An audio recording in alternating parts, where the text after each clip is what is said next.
back. Today I'll be continuing to review some stuff that was in a box sent to me a few weeks ago by a couple of friends, and this is Asylum Shaveworks Royal Fougere.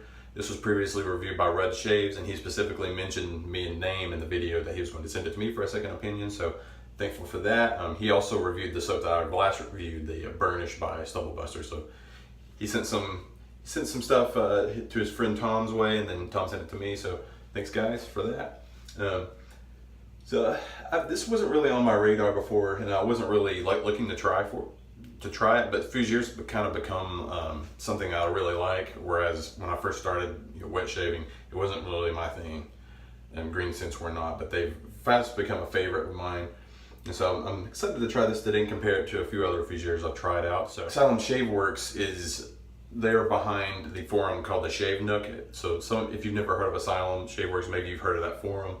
Now that forum has some negative reputation of steering conversations about stuff that's only under the Bull Goose umbrella. Like if Bull Goose sells it or makes it, then they'll talk about it. They don't like talking about things other than that. So they have a little bit of a negative reputation there from some of us, but I've never had that experience, so I don't know. It's just what I've heard and read. But Asylum Shaveworks is one of their in-house brands, and it is made by Wet Shaving Products. Now, Wet Shaving Products is not a brand that I've tried, but I do have a sample in the Formula T tallow base, which is the same as this, exact same base. So they made it for Asylum Shaveworks, and as you can see it's in a tin, and it's pretty firm. I mean, you can make an indentation with your hand, but it's a very firm soap. What's interesting to me is that the Formula T sample here, if I can get it open, it's a little different. There's actually a similar scent. I think they both, this is just straight sandalwood, and you can kind of smell the sandalwood in this soap, so they smell similar, but this is a lot softer. I mean, it's still kind of firmly and densely packed in there, but I can make a much easier impression. You can see that. There's my fingerprint going in very easily. So it's interesting to me that this is the same base, and I'm wondering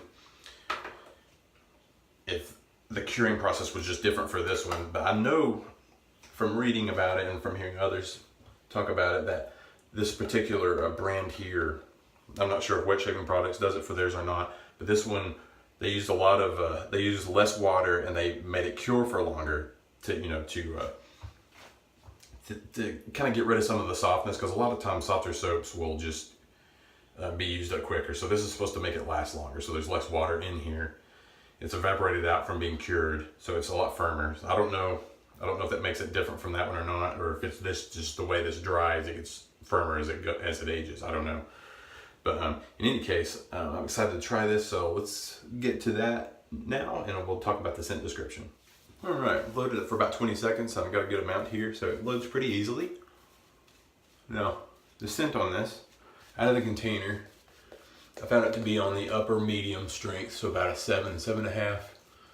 Rudd's described it as being pretty strong, and I do think it's getting a little stronger as it's lathered.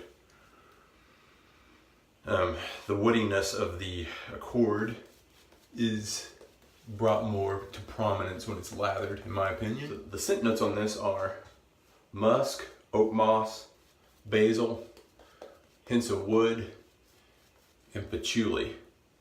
This is a very green accord, and it's also woody, so it's pretty much a typical as far as Fougeres go. I like it. I probably tried around somewhere between 8 and 10 Fougeres in my time in wet shaving, and I like them more and more. And this one's, I wouldn't say it's unique, but I think if you are wanting to try a Fougere, if you've never tried one, I think this is a safe entry for you. It kind of reminds me of Van Yulay's British Fern, but it's British Fern by Van Yulay is a little brighter. It's more like on the Irish Spring side of things, but they are similar, and I think they're actually kind of copying the same type of scent, the English Fern cologne scent. So I think it's somewhere in between British Fern and Barrister's Reserve Fern. And those are duping different things. Now, as you can see, This is lathered up very easily, but it's thirsty. It's drying on my face, so I gotta scramble and put some water on it here. I'm enjoying the scent, but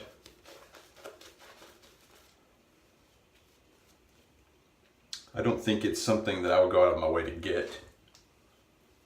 Having tried so many good ones, you know, Barrister's Reserve Fern is one of my favorites. I like Fern Concerto by Holy Call a lot. It's complex. Those are both really complex. There's many others out there that I haven't tried. So if you are a Fougere nut, I don't know if I would tell you to just go and get this one, just because you're not going to find anything new or interesting here. But if you are new to the Fougeres and you never tried one, or only tried maybe one or two, I think this would be a good one for you to try. As far as scent goes, I think this is more of a scent that I would rather have in an aftershave, because I have, you know, several others and just don't necessarily need to have one, yet another one that I'm reaching for.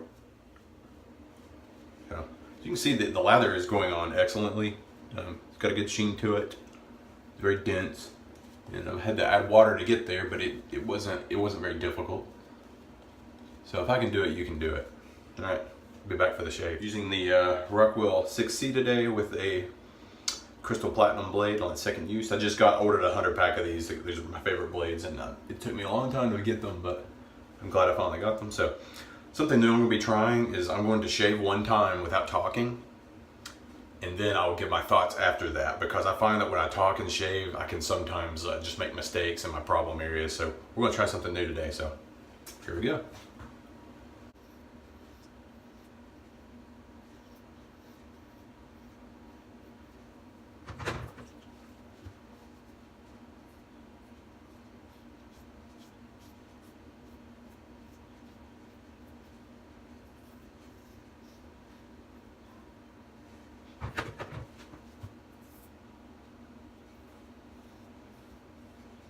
Alright, we're back. I've applied my alum, and surprisingly, something happened that doesn't normally happen. I had some burning here from the alum, meaning I got a little razor burn. So that's not something that normally happens for me. My cheeks are not the sensitive area of my body or my face. It's my neck usually. My neck feels fine. I think I was careful enough there. And I got a pretty close shave with only two passes. But I must have buffed a little bit here. That's the only explanation I can think of, because the slickness was okay on the soap. It was fine. I mean, you can get a good shave from it, but the residual slickness was almost non-existent. So if there's not lather on your face, do not buff, especially if you have like below average like tolerance or, you know, sensitive skin. I would not buff with this soap at all. And having watched Rudd's review, he had a rough head shave with it where he buffed a lot, and so I was careful. But I was really surprised it happened on my cheeks. I mean, that's not a place that normally happens. So, in sum, loads easily, is a firm soap that will last you a long time. The scent is very good. The dry down is very nice. It's a woody kind of green scent. I really like it, and it smells a lot like the Formula T sandalwood, which wet shaving products Formula T is the same soap apparently. And I think they use the same sandalwood oil, and it mixes really well with the musky green accord in there. I like it. But if you're a Fougere head, I don't think this is going to bring you anything new. So you might want to look elsewhere to just keep what you got. All in all, I mean, this is a tin of soap. It's 125 grams, around 4 ounces, for $18. It's not bad. It's not great either. I mean, it's more than $4 an ounce. And let me tell you, see, the formula of this soap is pretty simple. It's stearic acid, water, tallow, coconut oil, potassium hydroxide, glycerin, shea butter, fragrance, and sodium hydroxide. I mean, there's the number of artisan soaps who use that exact same ingredients list is a dime a dozen. Uncle John's is almost identical. They use castor oil, I think, in addition to coconut oil. That's the only difference. I think liquid soaps is very similar. Chris Cullen's Katie's Bubbles luxury soap formula is not much more complex than this. But the thing is, though, all those soaps tend to be $16 or less. Sterling's soap is pretty basic too, but it has, with the addition of lanolin, it's much better performer than this. So I can't really endorse it, but you know, for 18 bucks, you can get some Declaration grooming soap that is going to give you stellar post-shave feel, which the post-shave feel on this is, it's adequate, but it's not anything to write home about. My face isn't dried out, but it's, I think if I had been less careful, I would probably have to use a balm, definitely. And I may yet do that just because of the little burn I felt here. So it's not bad, but it's not great, and I think I would buy it secondhand for cheap. So if you're a Fougere head, maybe look elsewhere. If you're new to Fougeres and you really want to try it, you know, go ahead. I think you'll like the scent. So like and subscribe if you haven't. Comment below if you have any questions about this soap or anything that I said in the video for clarification. I respond to almost every comment. I like doing so. This is one of the reasons I do it. So thanks for watching, and I'll see you next time.